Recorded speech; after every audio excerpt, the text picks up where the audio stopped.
Assalamualaikum warahmatullahi wabarakatuh. Perkenalkan nama saya Nazir Fatulusna dengan NIM 245 100 300 111 Di sini saya akan mempresentasikan hasil kerja PPT dari kelompok kami dengan judul asam benzoat. Asam benzoat atau C2H2O2 adalah asam karboksilat aromatik sederhana yang terdiri dari cincin benzen yang terikat pada gugus karboksilat atau COOH. Senyawa ini ditemukan secara alami dalam buah-buahan seperti cranberry dan juga diproduksi secara sintetis untuk berbagai aplikasi industri.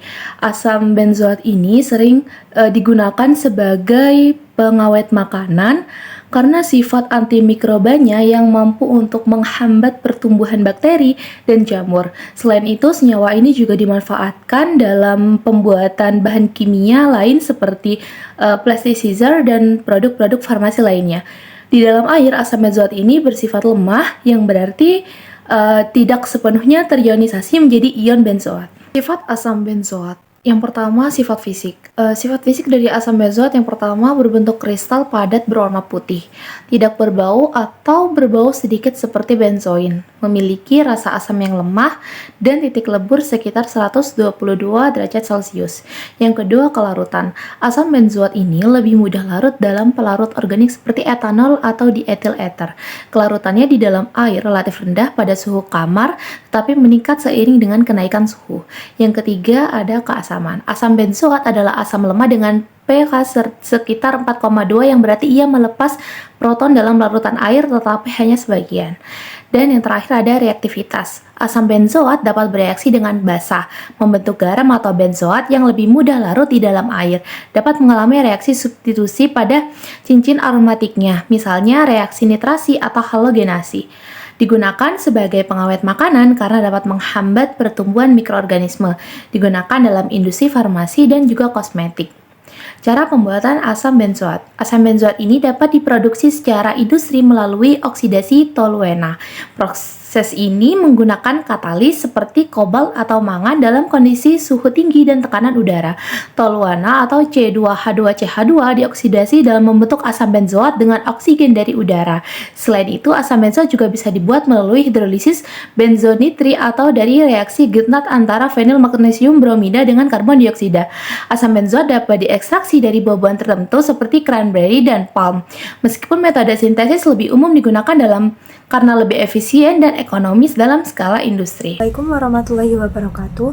Saya Ana Zarotu Sakiyah dari kelas C kelompok 3. Saya akan menjelaskan aplikasi asam benzoat dan mekanisme kerja asam benzoat. Asam benzoat banyak dimanfaatkan di bidang industri seperti industri makanan, industri farmasi, industri kimia, dan industri kosmetik. Di bidang industri makanan, asam benzoat digunakan sebagai pengawet untuk mencegah pertumbuhan jamur dan bakteri. Di bidang farmasi, asam benzoat digunakan sebagai bahan antiseptik dan anti jamur. Di bidang kimia, asam benzoat digunakan untuk pewarna dan parfum. Di bidang kosmetik, asam benzoat digunakan sebagai pengawet dan stabilisator. Kemudian, mekanisme kerja asam benzoat. Mekanisme kerja asam benzoat sebagai pengawet didasarkan pada kemampuannya untuk menghambat pertumbuhan bakteri atau jamur. Ketika asam benzoat berada pada lingkungan asam pH di bawah 4,5, asam benzoat akan berubah menjadi asam bebas yang tidak terionisasi. Dalam bentuk ini, asam benzoat lebih mudah masuk ke dalam dinding sel mikroorganisme sehingga asam benzoat mengganggu proses metabolisme penting di mikroorganisme tersebut sehingga mikroorganisme tersebut dapat mati. Keamanan dan toksisitas asam benzoat umumnya dianggap aman untuk digunakan dalam makanan ataupun kosmetik pada konsentrasi yang diizinkan oleh badan pengawas.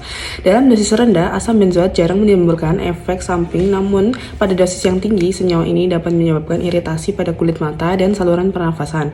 Konsumsi berlebihan asam benzoat dapat menyebabkan masalah pencernaan seperti mual dan muntah.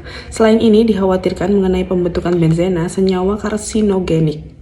Karena asam benzoat bereaksi dengan asam askorbat di bawah kondisi tertentu seperti paparan cahaya atau panas.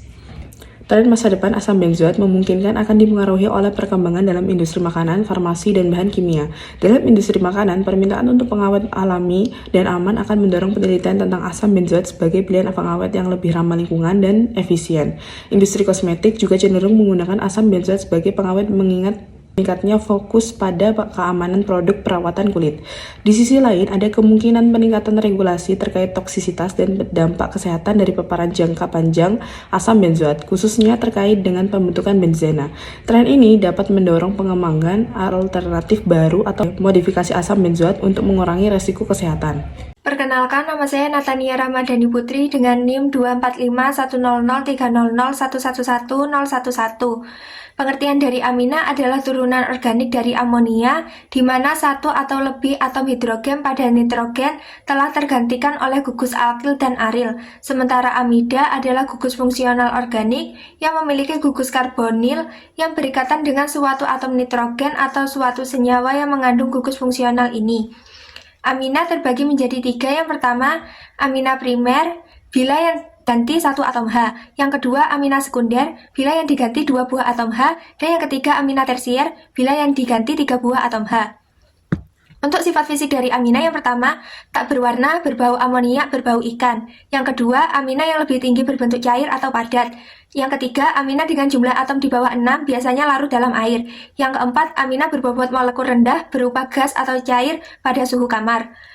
Untuk sifat kimianya, yang pertama, semua amina bersifat sebagai basa lemah dan larutan amina dalam air bersifat basa. Yang kedua, pada senyawa dengan rantai pendek merupakan senyawa polar yang mudah larut dalam air. Dan yang terakhir, memiliki titik didih dan titik leleh yang dengan seiring bertambah panjangnya rantai karbon. Reaksi sintesis amina. Reaksi amonolisis alkil halida. Dengan menggunakan alkil halida, kita dapat melakukan reaksi amonolisis alkil halida. Reaksi ini berlangsung dalam tabung tertutup pada suhu 373 Kelvin. Berikut adalah hal-hal yang terjadi pada reaksi amonolisis alkil halida. Pertama, amina primer yang diperoleh dari reaksi akan terus bereaksi dengan alkil halida. Yang kedua, reaksi akan terus berlanjut hingga gugus alkil menggantikan semua atom hidrogen amina. Dan yang ketiga, hasil dari reaksi ini adalah amina sekunder dan tersier, serta garam amonium kuartener. Struktur amida, di mana R merupakan hidrogen atau alkil atau aril radikal. Amida terbentuk dari asam karboksilat yang berbentuk padatan, kecuali amida yang paling sederhana, yaitu formamida yang berbentuk cairan. Amida tidak dapat menghantarkan listrik, memiliki titik didih yang tinggi, tidak reaktif, serta dalam bentuk cairan dapat menjadi pelarut yang baik. Sifat amida. Pertama, sifat fisik. Sifat fisik amida adalah yang pertama, polar. Kedua, kurang larut di dalam air karena dengan adanya gugus CO dan NH memungkinkan terbentuknya ikatan hidrogen. Dan yang ketiga, berbentuk padatan kecuali amida yang paling sederhana, yaitu yang berbentuk cairan. Yang kedua, sifat kimia. Keberadaan gugus karbonil dalam turunan asam karboksilat sangat menentukan kereaktifan dalam reaksinya, walaupun gugus karbonil tersebut tidak mengalami perubahan. Gugus asli atau RCO menyebabkan turunan asam karboksilat mudah mengalami substitusi nukleofilik. Dalam substitusi ini, atom atau gugus yang berkaitan dengan gugus asil digantikan oleh gugus lain yang bersifat basa. Pola umumnya reaksi substitusi nukleofilik tersebut dituliskan dengan persamaan reaksi. Baumann menemukan bahwa pada kondisi reaksi yang sama, reaksi alkohol dengan benzoil klorida menghasilkan benzoat. Ketika alkohol dan benzoil klorida dicampur dalam air, diikuti dengan penambahan larutan natrium hidroksida, produk ester dapat dengan cepat mengendap dalam hasil yang tinggi. Baumann juga menemukan bahwa senyawa polihidroksi seperti glukosa dan gliserol juga dapat mengalami benzoilasi menggunakan reaksi ini. Reaksi yang melibatkan persiapan ester atau amina dari alkohol atau amina dengan halida asam atau anhidrida dengan adanya basa dalam larutan berair disebut reaksi Schouten-Baumann. Sekian video presentasi dari kelompok 3. Terima kasih atas perhatiannya. Wassalamualaikum warahmatullahi wabarakatuh.